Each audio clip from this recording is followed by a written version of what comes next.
Hey there, I haven't done an update on the pedal in a while, so I'd like to show the latest version that came in, and I assembled it. And overall, I'm pretty happy with it. So it has pin headers, as you can see up over here. So this is kind of like the version where the goal was no wires. So you can see the pin headers in here that connect right here.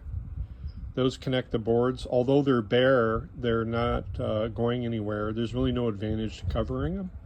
So they're a little longer, these pin headers, but they essentially connect the boards, so there's no long, super long wire runs. This PCB, all the PCBs you're looking at here are 6-layer, which means there's 2 dedicated ground layers, and the dedicated ground layers, in between those dedicated ground layers is a power bias layer. And the advantage of that is, so all the power and the bias are separate from the signal layers. So this top layer is a signal layer, the bottom layer is a signal layer, and underneath the top layer there's another signal layer. There's one additional signal layer, but that one's really only used sparingly in case there's no room on the top or bottom.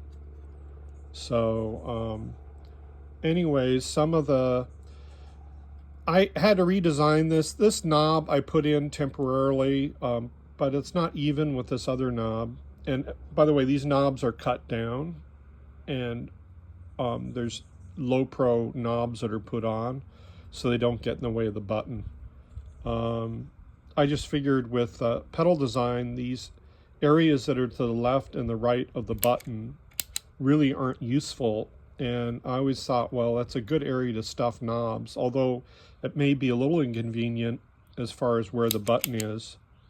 The advantage is that you use space that normally wouldn't be used anyways, and that saves for extra electronics.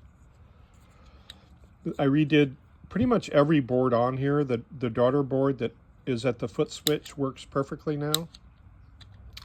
This pin header here is a little too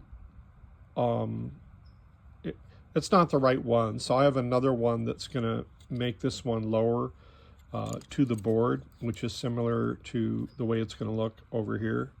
So it's going to be more of a relief down near the board.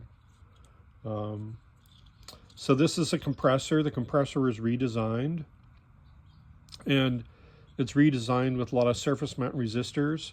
So the new version that's coming out is going to replace the transistors. This main unit here is going to be surface mount, the main op amp. A lot of the film capacitors and these little tantalum capacitors are going to be replaced with surface mount versions. The only thing that will stay non-surface mount is some of the coupling caps, and some, like this guy here, who will have a dedicated area.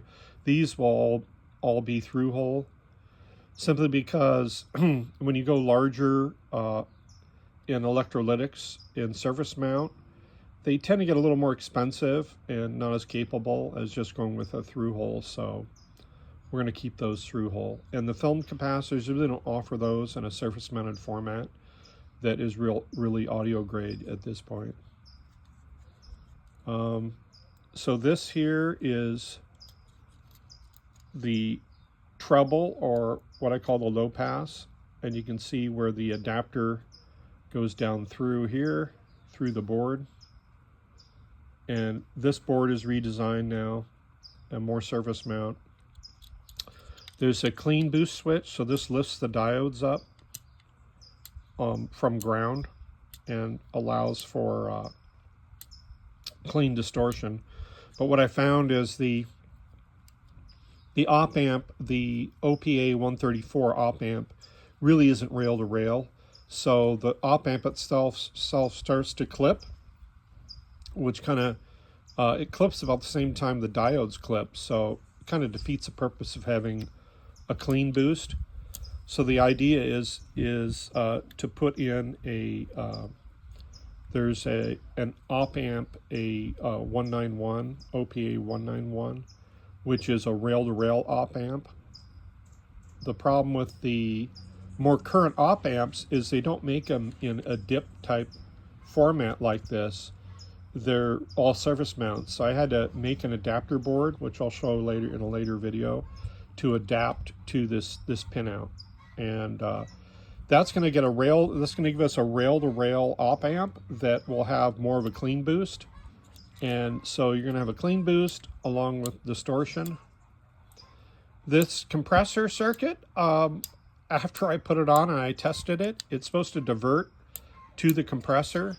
And what I found out is the wiring was wrong. So the new version, I straightened out the wiring issue with that.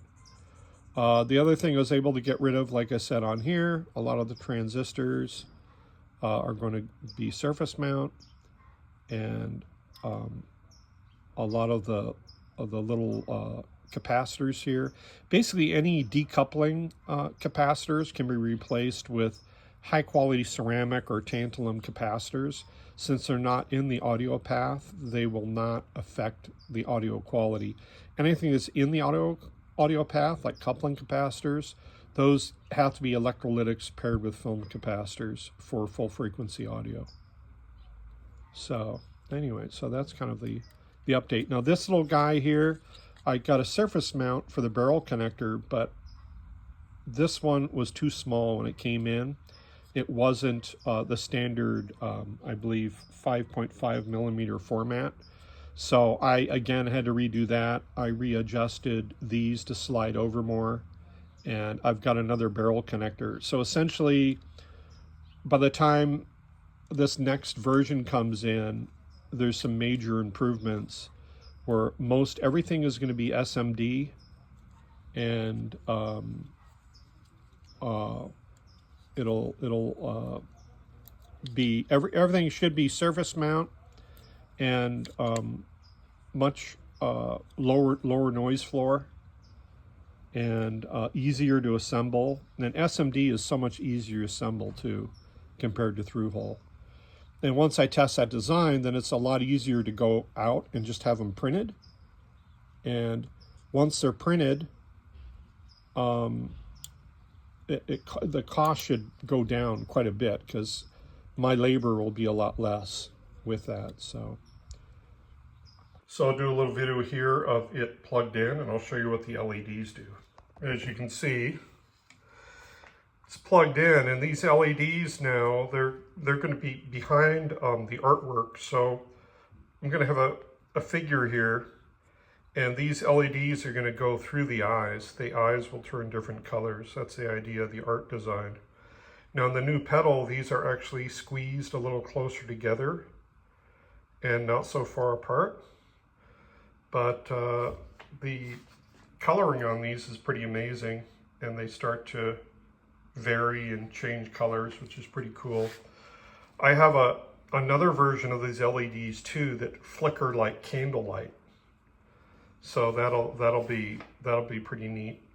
And I'm going to put another LED is going to be mounted under this board here, and you'll be able to access from top or bottom, but basically I'll be able to run fiber optics. I'll be able to bundle fiber optics to this other LED and run fiber optic cables with light wherever I want to. So I can run it to the knobs or do whatever. And that's more of an aesthetic kind of art type thing that'll make a difference and make the pedal unique, you know. That's the idea.